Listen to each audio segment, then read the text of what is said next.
Hello, welcome to the Fuel the Fire podcast with your host, Shannon Safi. Today, we have an amazing guest. With me, I have Jennie Lynn, who is a women's relationship coach and the founder of Evolving Heart. I'm so excited to open up this conversation with her.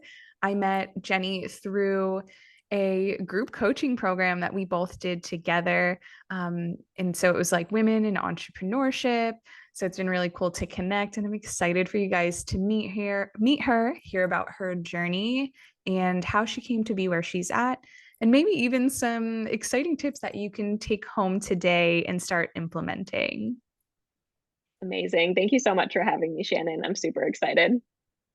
Me too. Thanks for coming on the show. Absolutely.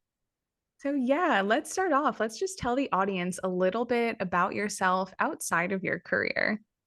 Yeah, great question. That's almost a hard question because I feel Yeah. like almost my work is so tied to my purpose, so tied to my heart that it just feels like infused in everything that I do. But yeah, I'll do my best. Like Shannon mentioned, my name's Jennie Lynn. I live just outside of the Boston area in Salem, Massachusetts. I've actually been a nurse for 12 years. Haven't practiced as a nurse in about, let's see, since like 2018. Really when I got into my personal development journey, that really like completely catapulted me in another direction, of course, which we'll get into. But yeah, aside from that, I'm a matcha lover. I love Taylor Swift, and just really value, deep, meaningful relationships of all kinds in my life. I'm a very like deep connector and have a big heart. And and I think I've been told like I'm an old soul as well. Lots of wisdom to share. Oh, I love to hear it. And I can definitely relate to a lot of what you said. A lot of coaches, I feel like, are so deeply connected to what they do in and out of their work.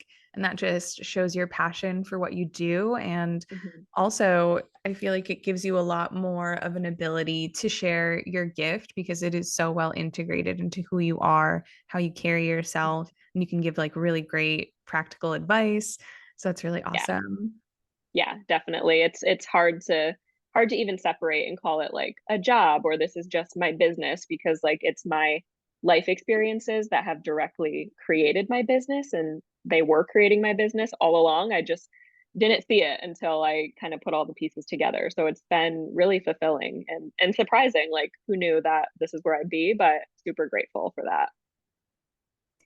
Yeah, life always takes us by surprise, but we always end up exactly where we need to Yeah, be. Mm. absolutely. Yeah. And I love the um yeah, just the feeling of joy that I really don't think I ever experienced until I was in this work, supporting women in this way, and just feeling like, wait, I really like this is my purpose, and like nothing has fueled me in this way before. So I think that's really how you know. I was just saying this on my IG story last night. Like this is how you know you're doing what you're meant to do, and it gives you energy. So I even know like after we record this, Shannon, I'll probably be like running around just like buzzing with energy because it will, yeah, just talking about my business, anything related to the work that I do just fuels me in such a positive way.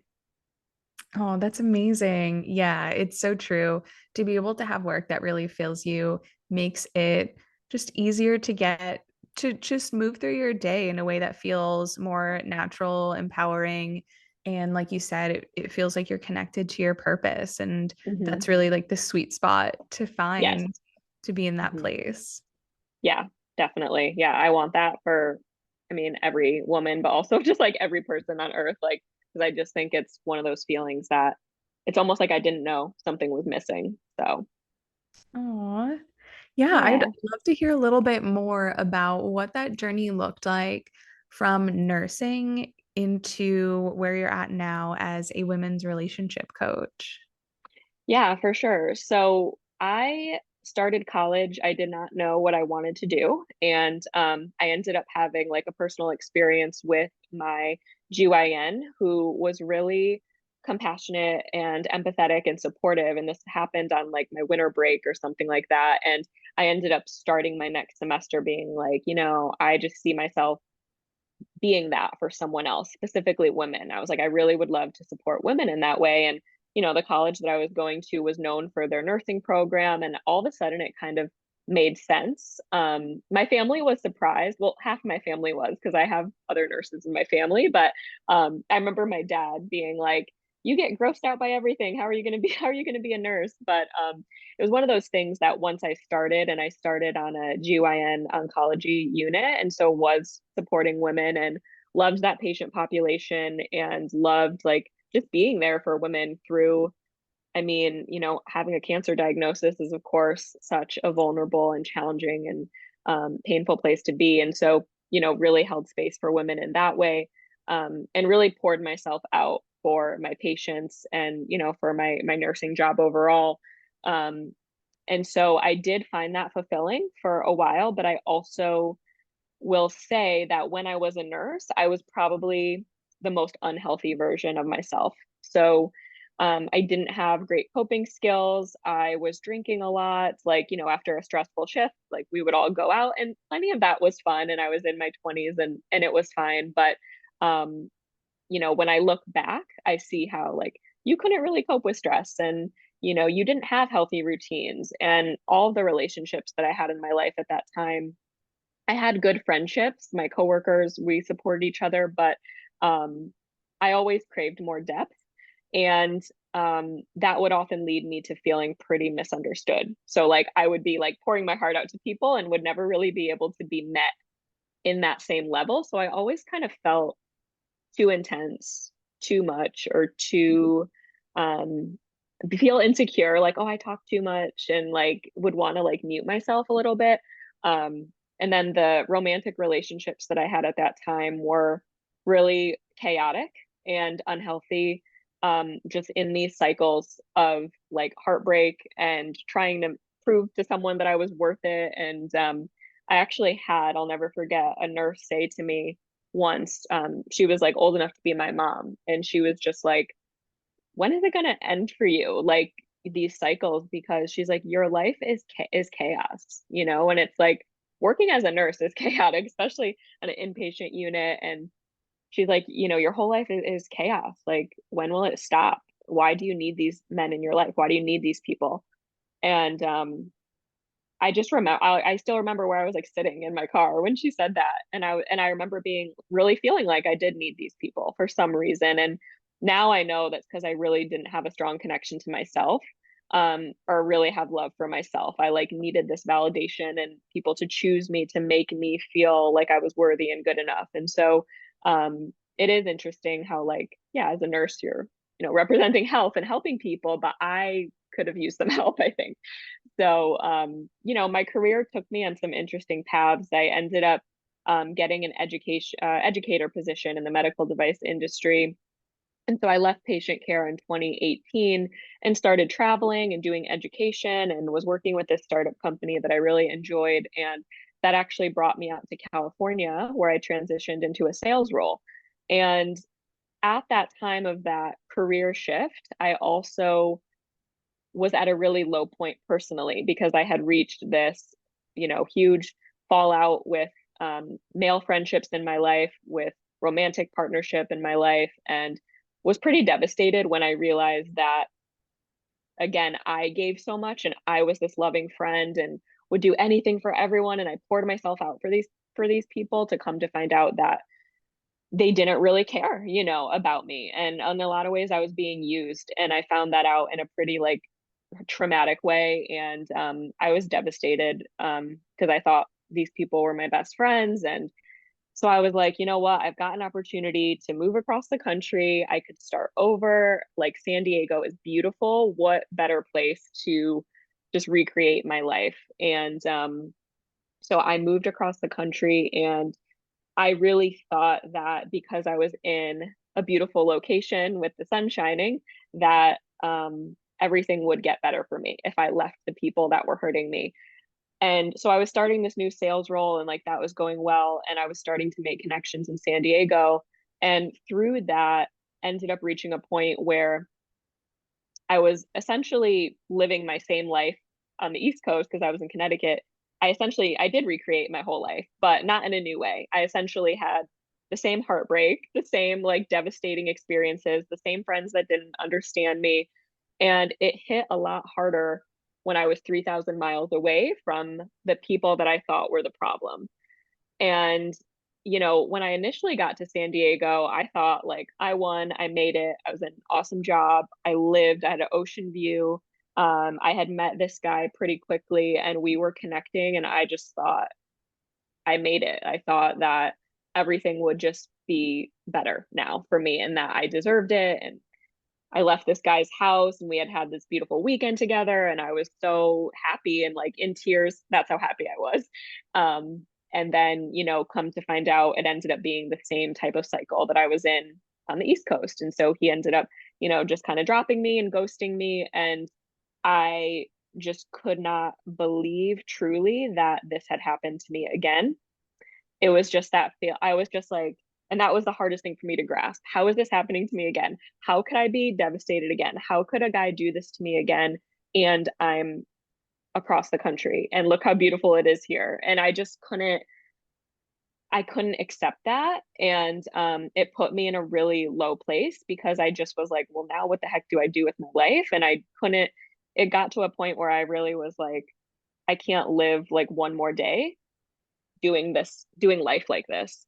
And I'm grateful for that moment, but I'll tell you, Shannon, that in that experience, like I was so unwell. I was just so anxious and heartbroken and felt completely alone. And but I know now that I needed that because it truly like shook me and made me shift my life. And how I started that journey, which truly has led me to the work that I'm doing now, I started opening myself up to different types of support.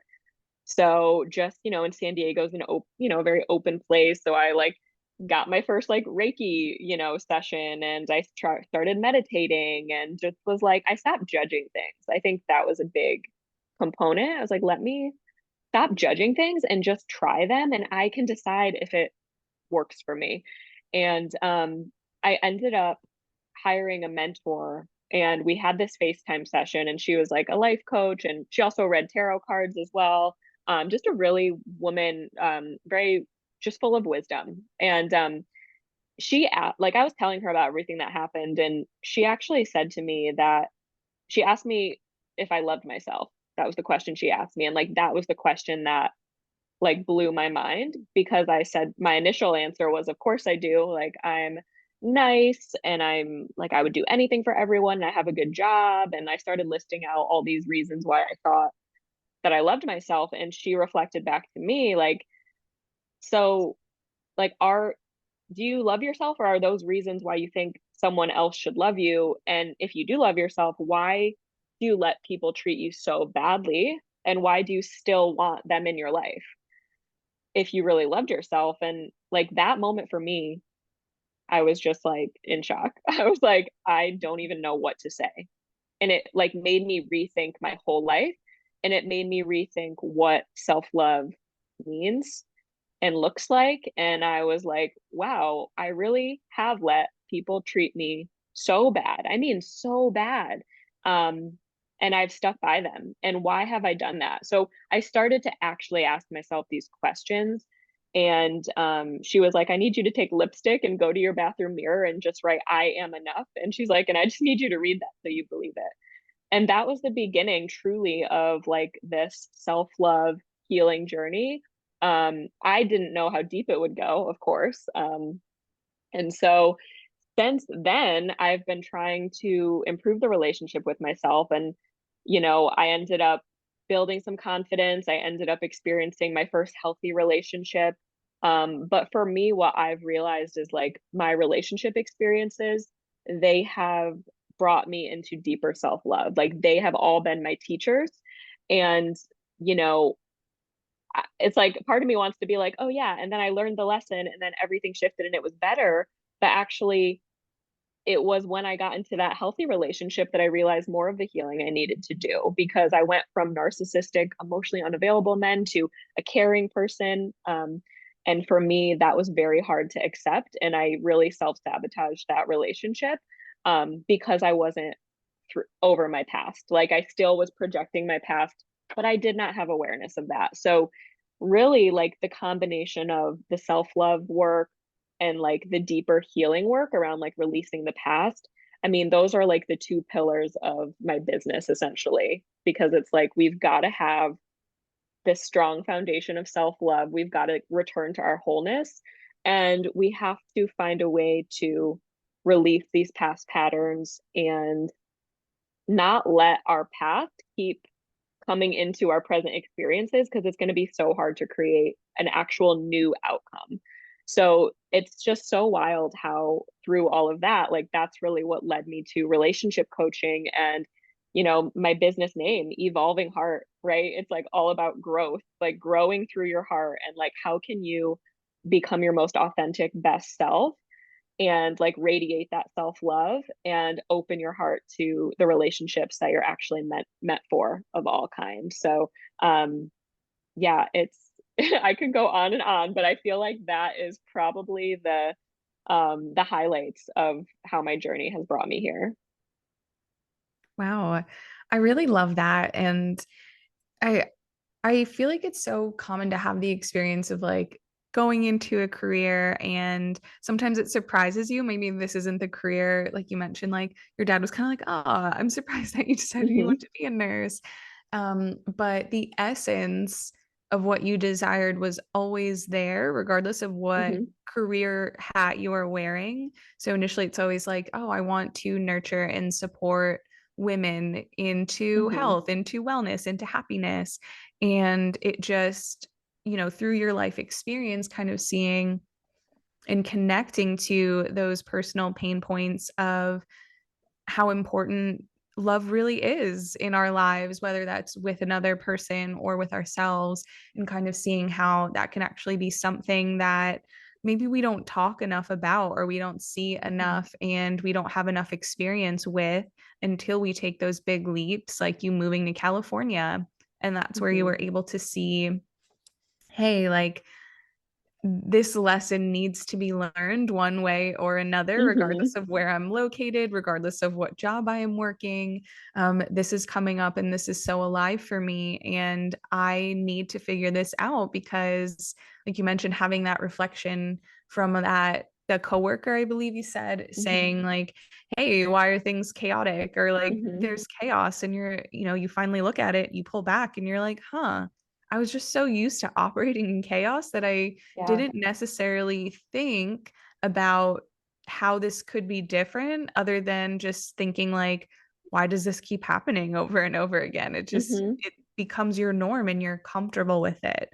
So that even Yeah. when you are put in the position of meeting someone that has stability and comfort, we're unconsciously self-sabotaging those and it feels weird and it's like, oh, maybe there is something missing, and we almost overemphasize what could potentially be an error or point, like bone of contempt in the relationship that really, like, maybe it never was, but it's just the Hmm. discomfort and the inability to be open to receiving that sometimes we Yeah. struggle with. Like we could really consciously want that love, but because we're so used to and conditioned to see love as like chaos and that's our normal, Hmm. there's a lot of healing that needs to go on before you can actually not only meet a person that meets you Hmm. with that, but also to nurture that relationship and keep that relationship growing, knowing that we are redefining what it means to be in a Hmm. loving relationship. And there's a lot of conditioning that goes really deep, which I'm sure you explore with people around that. Hmm. Yeah, and I think, that's where I actually struggled to even title myself relationship coach, because I think that comes with the assumption of, well, she helps people get into a relationship. And absolutely, like my clients have called in the most authentic, loving partners, but many of my clients are in relationships. Because I find that, you know, and I think it just sounds surface level for me to say like, well, the end goal is like you just get a boyfriend or you get a girlfriend and then you've made it. And it's like it's so much deeper than that, you know? And I experienced that myself, because after I started building some self-confidence and did attract in this healthy partner, I did have a moment of, oh, now I don't have anything else to do. Like I've made it. I'm more confident and I have some love for myself. So of course I met this man and now it's just all going to work out. And yay, the end, like the fairy tale. I made it to the last page of the storybook, like we're so conditioned with this, but it's like, no, it was actually that healthy relationship that brought up the most healing for me, and I think that's a big reason why I want to support women that are in relationships as well. And oftentimes that is the majority of my clients because they're like, yeah, I'm in a good relationship, but in my mind, I'm so anxious and stressed and I don't want to open up and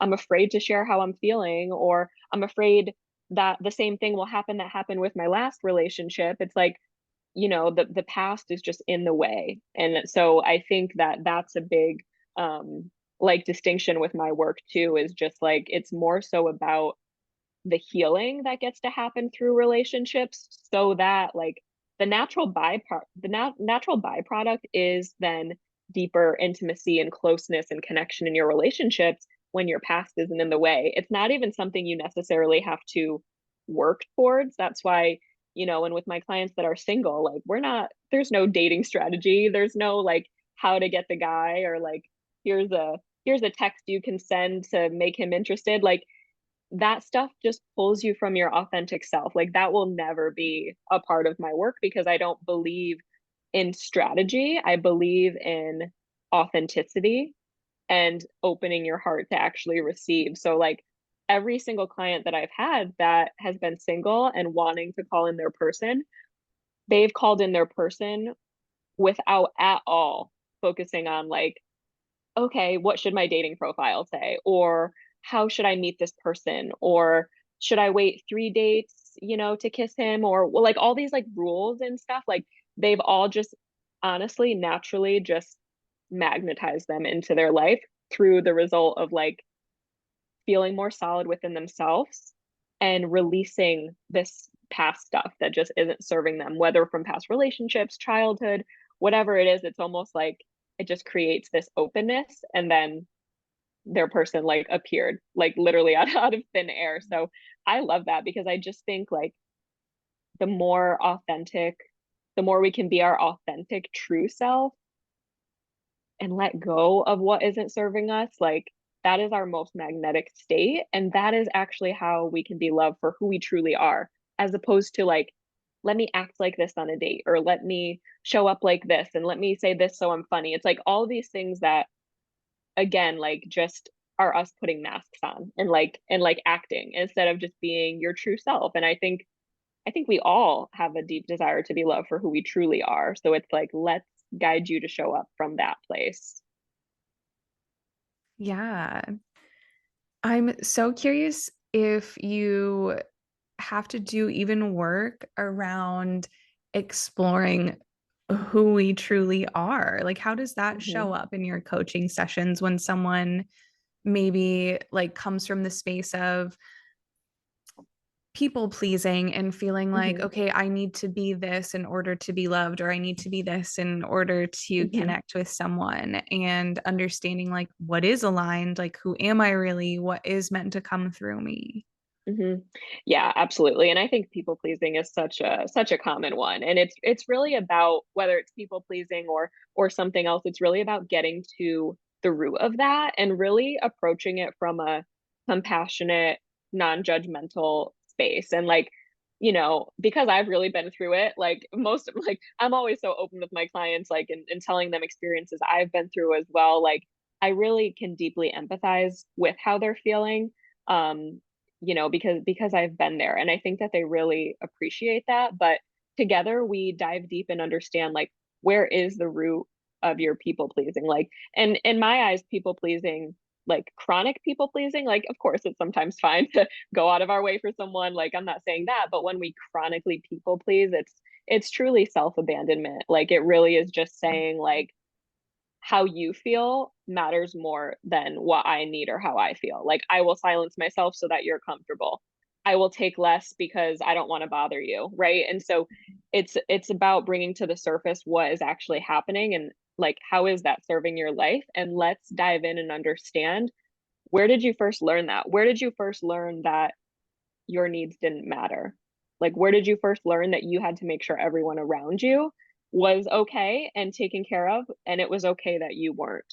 And typically these are good, typically this is going to be inner child work. There's a lot of inner child work that will happen with my clients because as children, we just don't have the capacity to understand the intentions of our parents or our caregivers, and we just, our minds can't do that. So what we do as children is internalize everything, and make it mean something negative about us.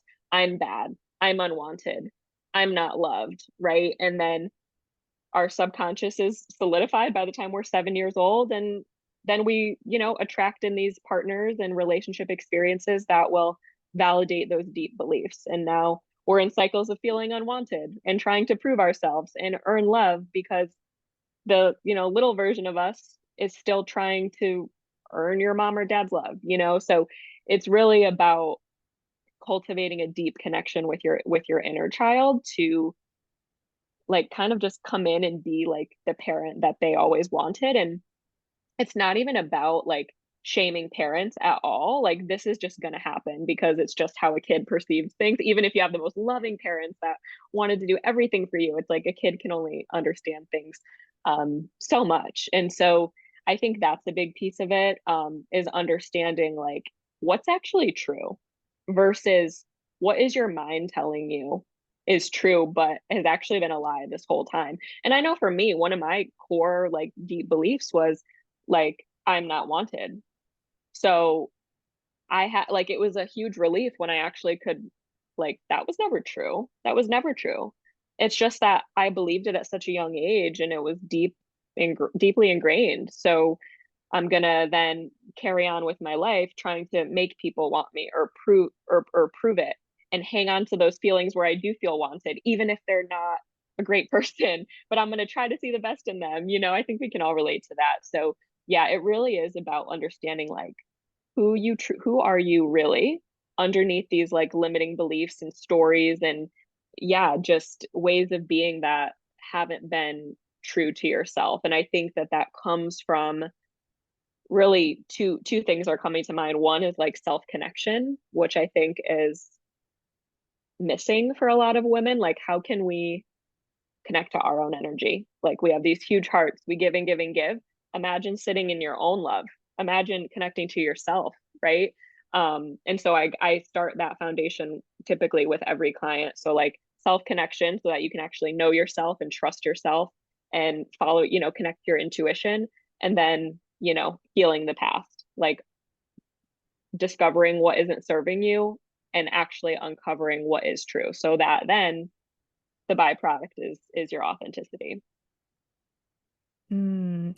This kind of this is kind of wild. So right before this call, I was doing my meditation and I was like, like I want to focus. Sometimes I'll randomly just be like, I want to look at one of my gates in my human design chart and Mm-hmm. connect to that and remind myself of something. And I'll just trust my intuition to point me to the right gate. And so right before this call, I was like looking at the planetary alignments or like the planetary representations of the different gates. And I looked at my north node and I'm like, yeah, maybe today I'm going to look at where my conscious and unconscious north node is. And my conscious north node, so I guess the way I present to people, Mm-hmm. north node is essentially like where you're heading and how you Mm-hmm. perceive the world. And mine was in gate 10, which is the gate of self-love. So it's like interesting Oh that now it's wow. like even a theme in our conversation. And I'd be so curious to see if like that was in your chart somewhere, or Mm-hmm. even if that's something that is in people's charts that you work with. And I think it's like if we don't have that gate activated, we don't consistently have that energy unless we're around someone that has that gate activated in Mm-hmm. us.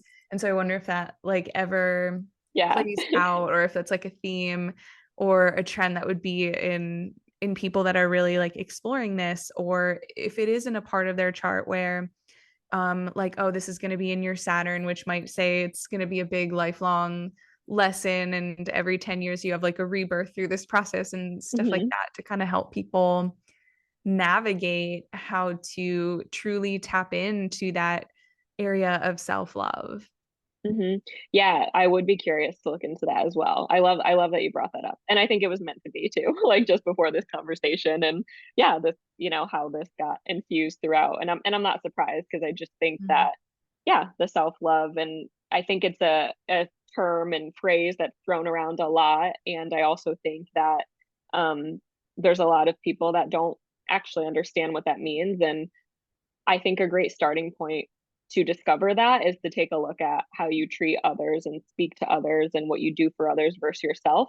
And just look at that gap, even if you just start at that point and notice like the difference, like how do you speak to yourself? Would you ever speak to anyone that way? Probably not. So it's just about being curious. Like, I wonder why I speak to myself that way. I wonder why I'm so hard on myself. I wonder why I can't give myself compassion right now. But I know that if someone walked in my house and was going through the same exact thing, I would give them so much love. Right. So it's interesting to think about. Yeah, that's a good way to put it because I think a lot of people, or at least I would say like a lot of my clients personally, they come from that same space because I feel like as a coach, you kind of attract people that have, or like clients that are similar to you, that Hmm. are trying to navigate a similar journey to you, like through expressing your story. So, yeah, I find that I work with a lot of women who are in the same boat. And also, I think it's easier to speak on that. But I'd be curious, like, what about someone that comes from a different perspective that never really had an issue with people pleasing? And it was more from the perspective of maybe feeling like no one's good enough for me and like I don't trust anyone and Hmm. um more from like I don't do anything for anyone. I put myself first and I don't want to give. So like how would you Hmm. treat that sort of wounding or energy versus the people pleasing? Yeah. Yeah, as you were talking, just like the energy of what you were describing feels very protective. Um, and I would be curious to explore that with that client, right? Because I'm all for standards. I don't believe like standards, can really be too high within reason. Like I don't believe women have to settle. And we get to have our non-negotiables and things like that. But I think, there can be an element if you're in like a highly protective state of, just feeling like almost like looking for something wrong, as opposed to being really just like empowered. Like, I really know the type of partner that I want to call into my life and I want them to add value into my life. And because I'll just give an example, like, I'm a health conscious person. So I would love to I need to have a partner that's definitely, takes care of themselves and is passionate about what they do, and has a kind heart or something like that versus like, well, no, no one's good enough for me. And well, they were 5'9", or I can't, it's so hard to even think of an example because I feel like I used to be this way. I'm trying to connect to like before, like they have to look like this. Like I feel like I used to have such a physical type. And I'm not knocking that, but what I found is that my type was very toxic. So, you know, it was something that I think I was like putting myself in a box. Well, these are the type of men that are for me and no one else is. But that did close me off, and my first healthy relationship was not my type at all. And in fact, when we met, I never even thought anything would happen romantically because I was like, oh, he's a really nice person, but he's not my type, so nothing would happen. And we actually became like best friends first. And so when we did end up in a relationship, I remember being like, wait, this is so nice because I trust this person and like they care about me and I don't have to wake up and be stressed and anxious of if they're going to talk to me because they already treat me like, oh, I was like, what a concept. And I remember he said to me how much he respected me. And I'm like, what the heck does that mean? Right. That's how like foreign all this was. But I know I'm on a side tangent here, but yeah, going back to like no one's good enough for me, or just yeah, more of that protective energy. Like I would be curious to explore like where that mindset developed, and I would be curious to explore the fears. Like I feel fear when I hear that. Like what are you afraid of? And like what would happen if some of the walls dissolved? So like a phrase that I used with my clients, because I think in a lot of ways women, we do protect ourselves, and I think sometimes that's very necessary. Absolutely, if like this is if you can't trust someone, or if you're in an unhealthy dynamic. However, um when we're in healthy partnership and we're in protection still, as if this is like a danger, which oftentimes will happen if we're not over our past. um I always say, like, when we're in protection, you can't be in connection. Like, how can you connect if there's like a physical like wall over your heart? If you're approaching life from this place, and obviously it's not physically there, but energetically, like there's this wall over your heart. So if no one can get past that, um, like what is your like what do you desire? Like, do you desire to be loved, right? And to receive that? And how can we soften that a little bit, and it would be, I would see it as like peeling back layers. It's not like you're just going to go from that type of energy to, oh, I'm so open and receptive. Like, it will take time. But I think it's about differentiating, like, where do you need to be? I don't even want to say protective. I want to say like honoring your boundaries, like honoring yourself is really how I view boundaries, is like you get to honor what you need, and what supports you to be happy, and to um be healthy, and not in hurtful situations. So like, where can you honor yourself and your boundaries, but be open to the connection you actually desire? Because when you honor your boundaries, you're creating a framework of who gets access to you, and like who can access your energy, and who you can connect with. So like, I see that more as the goal. I don't think we should just be like, oh, I'm totally open, and whoever wants to come into my life, and sure, like I'll accept this and that. And like, no, there's got to be some framework. Absolutely. So I just see an opportunity for balance, in someone like that. Mm, yeah, I love that. And sort of what came up for me was like, um, maybe like the pendulum swing in that situation where Hmm. going from a place where you're people pleasing and then you recognize, like, hey, I don't need to be people pleasing. And I want to shift into a space where I can be myself and understand what I want and start to set standards and boundaries that honor who I am and where I'm at. And then kind of like before finding balance, swinging to the other side and just being Hmm. like, okay, I'm going to hold myself to this really high standard and say, like, this person has to meet me here and has to be these things and has to fit this bill. And I'm going to Hmm. start asking for what I want. So now I get hyper fixated on Yep. this exact list of what I want in a partnership. And then maybe good things could pass you by, or it could be Hmm. self-sabotage when someone does meet a lot of that, but you're fixated on like, oh, well, it's not exactly in the package that I wanted it to be delivered in, or Hmm. he's not 5'10", and or Right. whatever these Yeah. things that we decide are like Yeah. important to us in some way.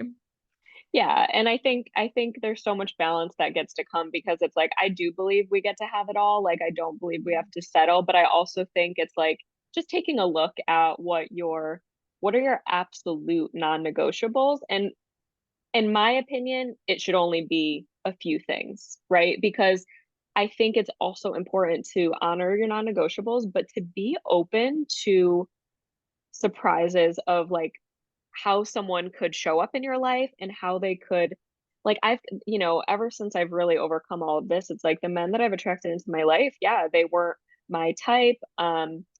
They've been such remarkable men, honestly, and they've all been so different, but they've all held the qualities. They've all held the qualities that are, I've realized, are important to me, but they've all appeared so different, and just are also unique in their own way. So I think it's just important to be like, yeah, be open to being surprised in how that could show up and how that could look in someone, as opposed to like these really, really small details of like someone's height or whatever. And yeah, it's about like what truly matters. And it's been interesting for me to even see like, oh, like the last the last man that I connected with, I was just like, wait, I never would have expected that I would connect with this person. But it's when I reflected on the qualities, I'm like, oh yeah, like this makes sense. So I think that openness is important.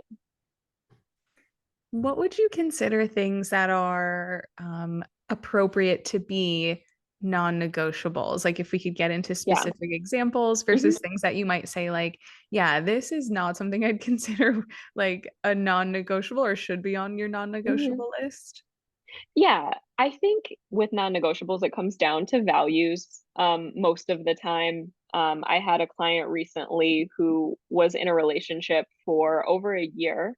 And when they met, there were elements of things that she thought were healthy within him, of like, he had said, for example, that he saw a therapist and she's someone that's into personal development. So she thought like, oh, this is like kind of jumped on it. Like, oh, this is someone who is interested in growing and working on themselves. And like that could be a non-negotiable. Like someone, it's not doesn't have to be as specific as therapy, but like someone that has a growth mindset, someone that likes to improve and work on themselves. That's, would probably be a non-negotiable for me. But do I need someone that does coaching necessarily? No. Like, do I need someone that it doesn't have to look a specific way? It's more about like, but I do want someone who, yeah, has a growth mindset and is open to improving themselves. But with this client, she rushed into that relationship and he had set a boundary with her. So she thought, oh, he's healthy. He sets boundaries. And then once they were in the relationship, realized he saw a therapist for one session and realized he didn't have anything to work on. So he actually isn't open to personal development at all. But at that point, she had feelings for him and the relationship was deeper. She's also someone who has a really strong faith, believes in God, and that's something that's really important to her. And he doesn't believe in any higher power of any kind. And that ended up being friction within the relationship um, as well. Now she's like, I don't need you to be necessarily like as religious as me or as involved, but it was more what it came down to that she realized was I need someone that believes in something, that there is something greater, like they basically needing to have faith. That's what it came down to. Because for her, it felt like there was no like higher standard other than just what he thought. Right. So that became a point of friction. And truly that relationship ended in an unfortunate way, but in a way that actually makes sense when when there's a value misalignment, because over time you're going to build resentment because this foundation was not here. So the relationship ended in a pretty nasty argument, and that was it. And she's come so far because she's like, actually, like it makes sense that we were just at each other's heads because we weren't a match. We weren't a match. And he wasn't a bad person, and she's not a bad person, but different values, different lifestyles. She was health conscious. He liked playing video games a lot. And again, that's fine. It's not knocking him, but that foundation wasn't there. So with that example, I think non-negotiables oftentimes come down to values. So like if you're someone that, likes to eat healthy, and yeah, that's not to say you don't go out to eat once in a while and get ice cream once in a while and whatever. But overall, you like to cook healthy and you like to move your body and take care of yourself. It might be challenging to be in a relationship with someone that, eats fast food 5 times a week and doesn't like exercising, maybe goes for a walk like every other week or something. Like maybe that's such a lifestyle difference. So I think that's kind of a way to approach it, is like, what do you value and like what does your lifestyle look like? um and and not getting so caught in the specifics of it. So I love exercise and taking care of myself as an example, and I love doing bar workouts and I love doing yoga and I love going for walks. But I don't need a partner that does all of those things. Like maybe they like to lift weights in the gym. Maybe they play soccer. I don't know. I mean, it's just more about the value of health. So I think that's how I like to approach that. And if there are really, I'm not against having really specific things. Like maybe you're vegan and it's really important to you that your partner is vegan. Like I think that gets to happen. You know what I mean? Um, so I think that's the best way to approach it, is really like take note of your lifestyle and what's important to you. and kind of have that as a starting point, but also know, and like for this client, for example, she learned her non-negotiables through this relationship. Like she did not realize that faith and like the differences in health and lifestyle um were really important to her until this relationship didn't work out. So it's like, just know that sometimes your relationships will teach you, hey, this works and this doesn't work. Yeah. Yeah, I think it's good to be open to the lessons that come in each dynamic you experience. Hmm. And I like, would you say also that you could learn this even through friendships and still apply it to romantic relationships? I could see that. Yeah, absolutely. I like another example coming up for me. So I haven't drank alcohol in over 3 years now. Um, However, I don't, it's not a non-negotiable for me. Like I can absolutely be in a partnership with someone that drinks. However, if it's someone where drinking is like a huge important part of their life, I don't see how that could work. Like someone that like loves going to the bar 3 times a week, like that would be that, I don't see how that could work. So like, but if someone's like, yeah, I like to have a cocktail once in a while, or I love going to a brewery with my guy friends sometimes, sure. Like, it's, yeah. So I think that that can apply to friendship as well. Like I would say none of the friends in my life value drinking that much. I mean, plenty of my friends drink, but it's not like that important to them. So I do think that that can also be a great, I love that you brought that up. That can be also a great way to kind of assess like what works for you and like your closest friendships where you feel really seen and loved and there's that reciprocity. What elements are there? Absolutely. Mm. Okay, yeah. Speaking of friendship, this one, I'm so curious about because, and I ask this because with my friend group, so I have a friend group that I've been friends with since like elementary school. And part of kind of what happens with our group, since we still see each other pretty routinely, like I would say at least like once a month, maybe once every other month, just because as people start having children, it gets harder to corral Hmm. everyone. But nonetheless, I think there's an element of like needing the partner to fit into the group dynamic and Mm. almost like there's a part of me that's like, huh, maybe it's not healthy to feel like we need approval from our friends, but also in the same sense, is there an element of that that's okay to feel like we Mhm. can have external reflection to say, hey, this is how I'm perceiving your energy in this dynamic. This is how I'm perceiving this person's energy. Mhm. And kind of just like the influence that maybe your friends might have Mhm.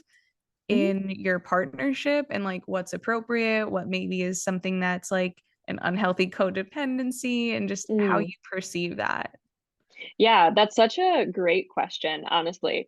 I think, I think I don't know that I have like a blanket statement for this. I think it's going to depend on like each situation, but the things that I would explore with that, um, I would first be asking like yourself first how, I don't want to say like how much you value that friendship, but almost. So like I know a lot of women that do have friends from childhood or from forever, and that's great. And they're still friends into their 30s and longer, which is great.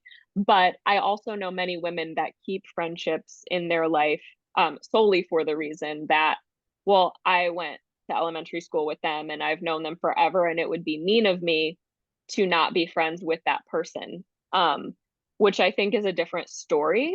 So I think it's first assessing like, it's not to say like, oh, do I value their opinion, but in a sense of like, how connected do I feel to this friend at this point in my life? Do they really see and understand me right now? Like, let's let go of the fact that we had the same first grade teacher and that they were there for me through this and that, and we played hooky together or whatever the heck. Like, I'm talking about right now. Do they really see you and understand you for who you are today? Um, because the relationship that you're in right now is the match for where you are at right now. So I think it's worth like assessing that first. Um, and again, it's not to say that you're like, well, what they think doesn't matter, but I think you get to assess first, like whose opinion like you're taking to heart. Um, yeah, and I think, and I think as long as there's like respect, I mean, I think like respect is important.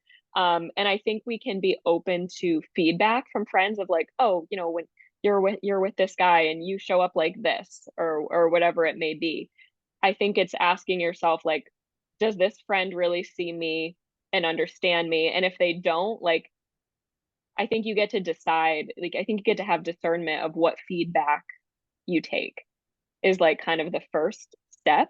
But it's also not about being closed to like, like, where can I take ownership? Like, do I act differently with this person? Like, I'm obviously as a coach, like, a huge component of growth is ownership. We have to own our shit. We have to like own our part.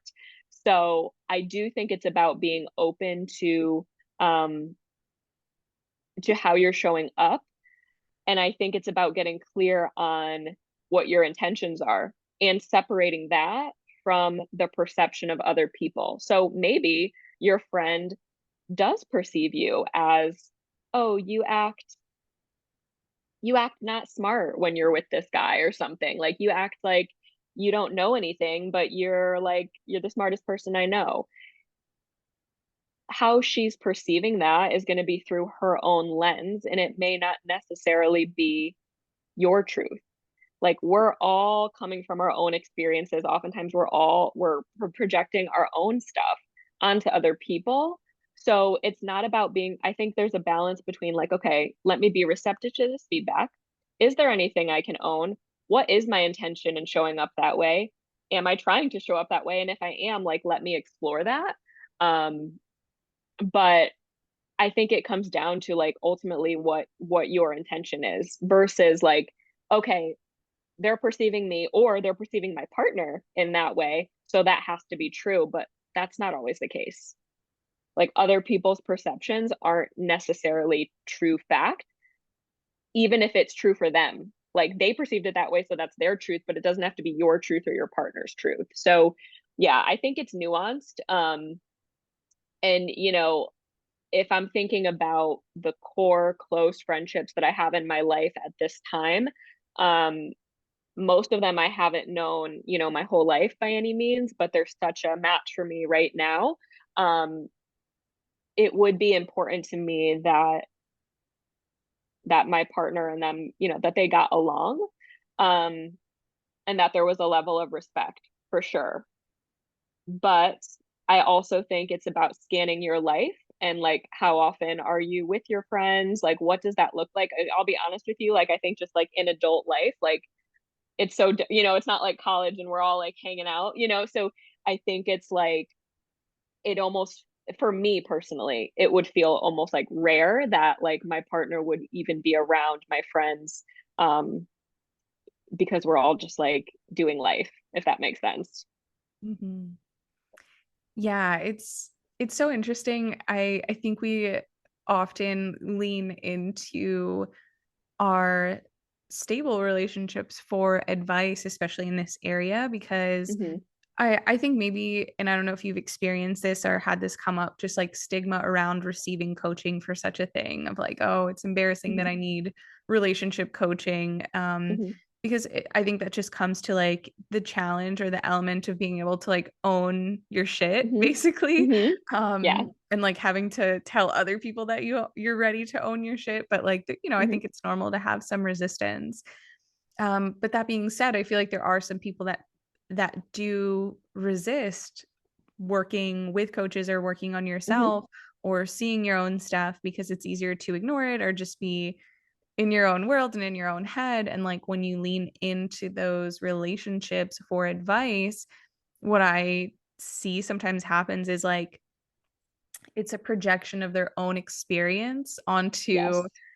onto your situation. So it's like, oh, well, relationships didn't work out for me because of this, so that must be what's happening Mm-hmm. for you. And so then sometimes, especially if you hold that relationship really highly, it could sort of lead you astray from something that's aligned for you because Yeah. they're giving you advice from based off like what's not aligned for them and what their non-negotiables are and what doesn't make Mm-hmm. sense to them.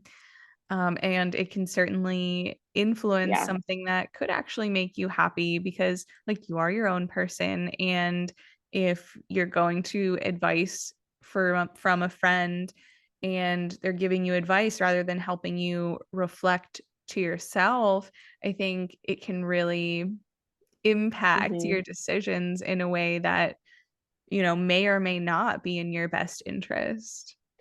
Yeah, it really is a good point what you're bringing up too, because I know that for me, like when I would like a guy or start to have feelings for someone, it's like, yeah, call your friends and get all their opinion. And, you Mhm. know, I think it can get clouded for sure. And people are coming from their own experience. So they are going to be, the advice they're going to give will be filtered through that. And to your point around like resistance to coaching, like that is why having a coach is so valuable because it is that unbiased support. Right. Like, and I've had friends say that, like, yeah, you can talk to friends and family, but they've got their biases, right? And so like having someone that has been through similar struggles to you and has overcome it can help you get to where you want to go faster. And like that's my goal for my clients. It's like I swear to God, I've been heartbroken for was heartbroken for 30 years, if not more, of my life, and spent years and years in these challenging dynamics. So through that, it's like I want to help women get to what they desire faster so that you don't have to be on these, year 4 5 year long. I know, like, for me, I've been in dynamics, that unhealthy dynamics, for that long, or holding on to connections in some capacity for that long, just wanting it to work. And so I think that's one of the most valuable things about having a coach is you're able to just go so deep and um, really accelerate the growth, in a quicker way. But I think with friendship, and I can really relate, and I love that you're bringing this up because I haven't even thought about this in so long. But I think that there gets to be an element of self trust, and I think there's nothing wrong with asking for advice or sharing with your friends what's going on. But I think if there's not a solid foundation of trusting yourself, then you will make decisions just based on what everyone else thinks, and that may not necessarily be what's best for you. And I think that brings it back to that self connection piece, to trust yourself. Think about what it takes for you to trust someone else. They need to show up for you, they need to be reliable and consistent and dependable. So are you those things for yourself? And if not, how can you start to cultivate that? And the more you like feel connected to yourself and can trust yourself, like that feels good. That feels like a deep breath, to be honest. So, That's why I really love coaching because coaching is all around turning you inward and building that self trust. I think it's normal, especially in my past experience, where sometimes like a client might approach you and be like, please tell me what to do. What should I do? How should I do this? And hmm as a coach, I think, or, I would say as a good coach, because you just never yeah. know. Like you always have to use your discernment with who you work with. But a good coach would help you understand how to come to the answer within yourself. And they're just good at hmm asking the right questions to empower you and for you to challenge some of those thoughts and patterns and hmm to figure out what is within me, what is non-negotiable within me, what do I truly value, what actually makes me happy, instead of outsourcing all of those answers and just kind of absorbing whatever's around you rather than finding what's within and radiating it hmm without, or Yeah. you know what I mean? Yeah.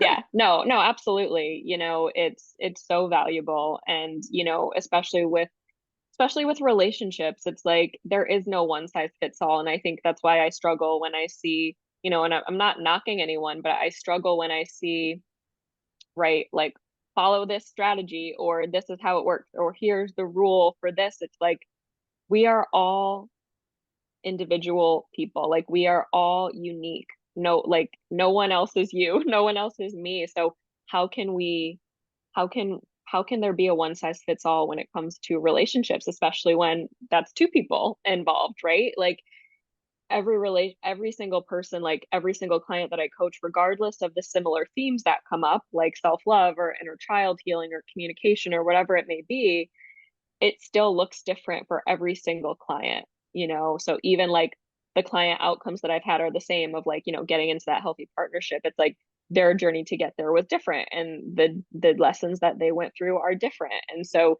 yeah, I think that it's important to be connected to your own truth and your own self and what works for you and allowing yourself to have your own path, because I think there's also that element of just society, right? Telling us what it should look like. And I'll have clients that are like, you know, but I'm 33 or I'm 32 and I thought I was supposed to have everything here by now. And it's like, you know, for some people that does happen and that's beautiful and that's great. But if that's not your path still gets to be beautiful. And like I'm 34 years old and I'll be honest, I don't feel any pressure. I don't feel any like, oh my God, I'm not married yet, or oh my God, I didn't have kids yet. I personally don't want kids, but you know, I do want that partnership and I'll have that. And like I'm surrendered to the timeline because I know that when that happens, it's gonna be exactly how it was meant to be. And along the way, I've met amazing men, had amazing connections and connections that I never thought that I would experience. And they've all continued to teach me, right? So I just think like letting yourself have your own path and know that it's beautiful, even if it wasn't what was ingrained into our brains of like what it should be, because how can we all be meant to follow the same timeline when we're all different? It's just something so important to think about. Mm. Amen. Amen. I love Yes. that. Yeah. Aw, this has been such a good conversation. I feel like I just love it. Every time I have a guest on, I not to toot my own horn, but I pick amazing guests and You do. You do. Not to toot my own horn, but you do. No. yeah. Yeah, I freaking love it. And I just feel like I could talk endlessly. But yeah, I mean, say people listening want to continue a conversation with you or are interested in working with you, how can they connect further? Yeah, absolutely. I would say that Instagram is probably the easiest route. So my username is underscore Jennie Lynn. And yeah, my business website is evolvingheart.org. So that can be a cool place to just kind of check out, yeah, client testimonials. I've got, I love doing interviews like this with my clients as well, just because they all have these incredible stories. So I've got the interviews on there as well. And yeah, you can reach out to me via IG. I've got my coaching application on there, but would love to, yeah, hear from anyone that this resonated with. Oh, awesome. We will be sure to link you in the show notes so people can click and get linked directly to you. But Amazing. yeah, awesome. Thanks again. Thank you so much for being here. And I'm really excited for people to listen to this conversation. And of course, I think both of us would love to hear people's perspectives, people's breakthroughs, if Yes, they have any. So share it with us. Both of our DMs are open. So we want to hear absolutely. what your takeaways are and how we can support you further. Amazing. Thank you so much, Shannon. This was awesome. You brought up like the most amazing points and it's been a great combo. So thank you. Likewise, I loved hearing your journey, and I really value your professional opinion in this area. And I'm excited to really absorb that and sit with it and kind of see how I can implement some of the tips and guidance that you shared. Amazing. Thanks again. Awesome. Thank you.